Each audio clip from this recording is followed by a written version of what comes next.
Hello and welcome.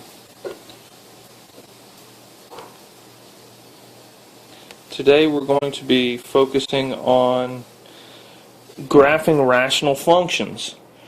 And we have been given a problem that asks us to graph the function y equals 2x squared minus 3x minus 1 all over x squared minus 9. Okay, so we're going to deal in this video, we're going to deal with a lot of the principles we've been studying. First, we're going to take a look at horizontal asymptotes. So for this problem, we want to just consider that the horizontal asymptote, we have to look at the degree, the highest degree, and it's already in, it's listed in order, x squared and then x and then the constant. In the basement it's x squared and the constant.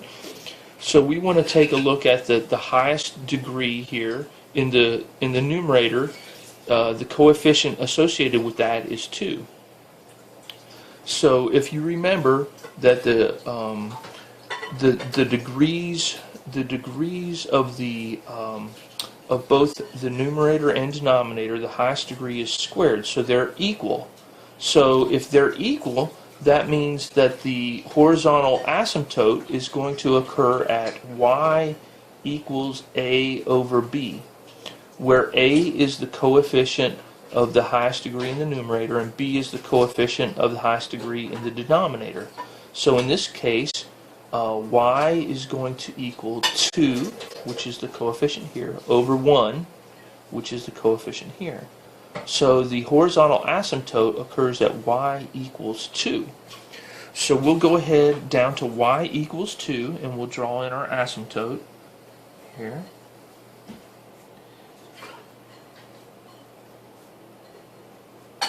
Y equals 2.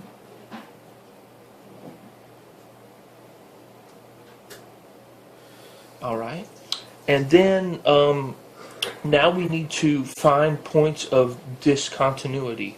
So we need to consider, are there any real zeros that are common in this, and then we need to figure out, set the basement equal to 0, because we're going to have points, the factors, the points of discontinuity there. So as we study the numerator here, 2x squared minus 3x minus 1, and if we try to factor that, there's no way for us to factor that. That's just not going to factor out. So we can just actually leave the numerator alone. So we'll just copy him out, 2x squared minus 3x minus 1, and divided by. Now if we look at the basement here, we see that there's the difference of squares here.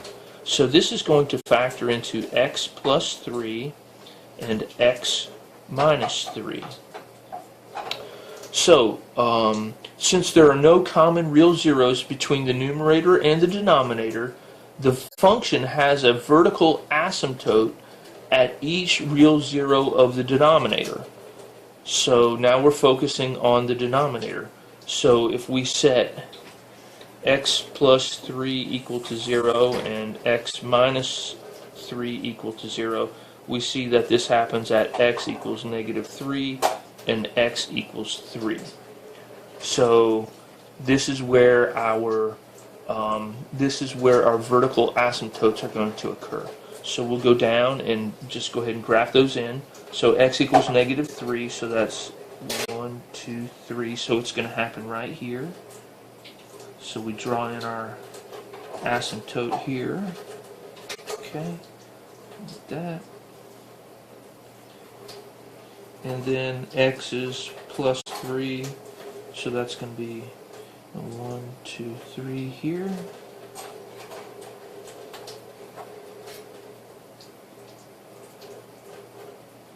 And now we're going to have to find a couple points in here so we can graph this.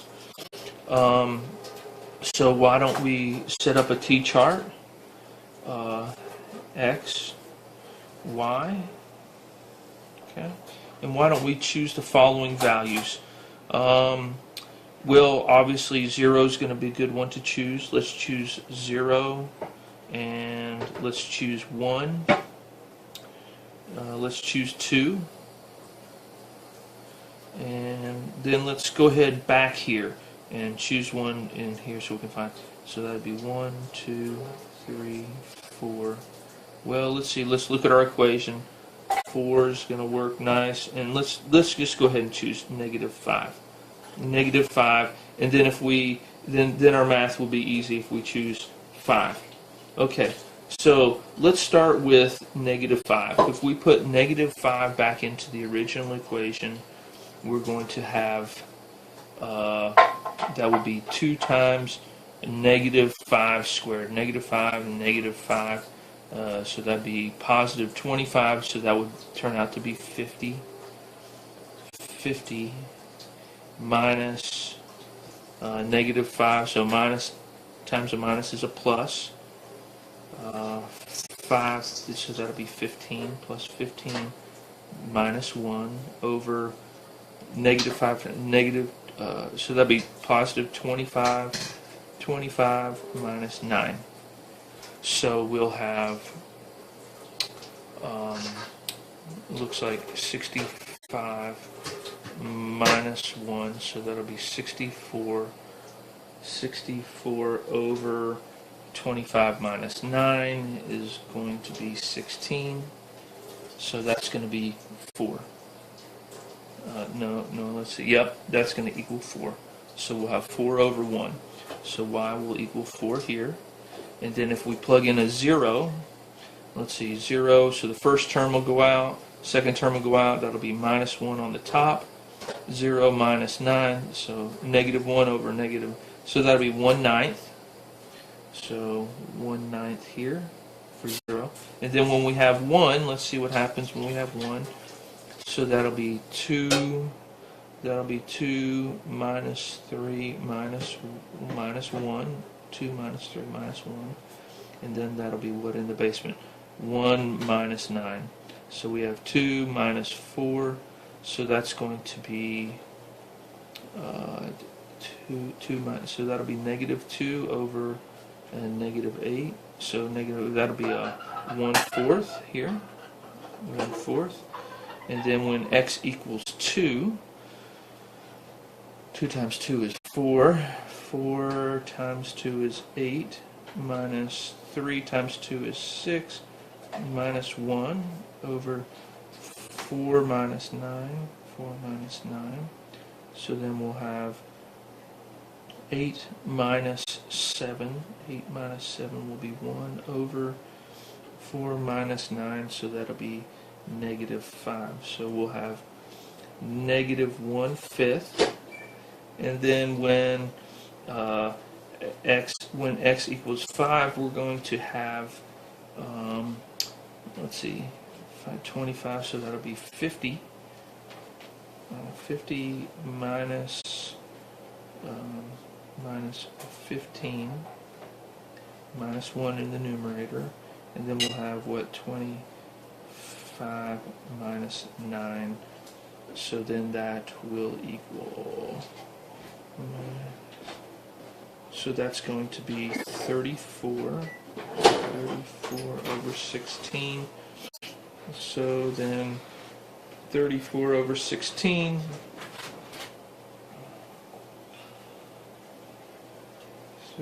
that'll go in 2 times, so we'll have 32, 2 left over, point, we'll bring down to 0, 20, so that again once, 16, so we're left with 40, so that'll go a couple times, so about approximately 2.12. If we kept going, I think one more digit and we have it.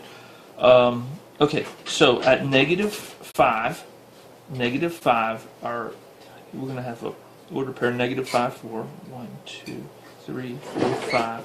1, 2, 3, 4. So we'll have our ordered pair there. And at 0, it's 1/9.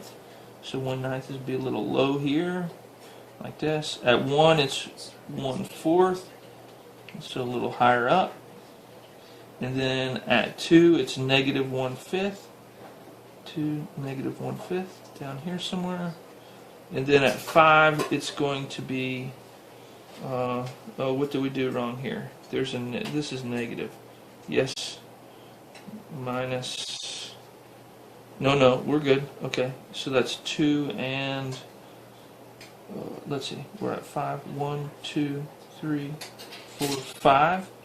And that's going to be 1, 2, and a 2.1 something, so it's really close there. Okay, so now we have, it looks like our middle section is going to be a little bit lopsided like this. So we know that the asymptote is going to approach the asymptote. And then we'll pencil this in. And then it's going to approach the asymptote down here. So it'll look like that. Draw our arrow in like that. And then here, it's going to go to negative infinity and approach the asymptote here.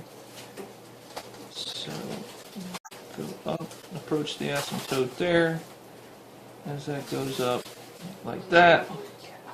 Okay, and then this one looks a little tighter. It seems like the whole thing's shifted over a little bit, and that's going to have to do with our coefficients and constants here.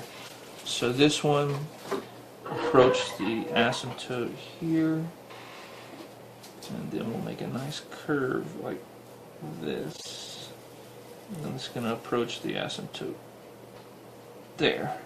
Okay. And so there you have it. So we have graphed y equals 2x squared minus 3x minus 1 all over x squared minus 9. And we found horizontal asymptote at y equals 2. And we found 2 vertical asymptotes. I guess I should have wrote it in here. Vertical asymptote. Vertical asymptotes are here at x equals negative 3 and x equals 3. I do have it detailed out a little nicer. I worked this out obviously beforehand, and here is a little cleaner looking. So if you wanted to hit pause and take notes, these are much nicer notes here. Probably my graph looks a little bit better as well. Anyway, thank you so much for your time, and we appreciate you learning about graphing rational functions, and we'll look forward to seeing you on the next segment.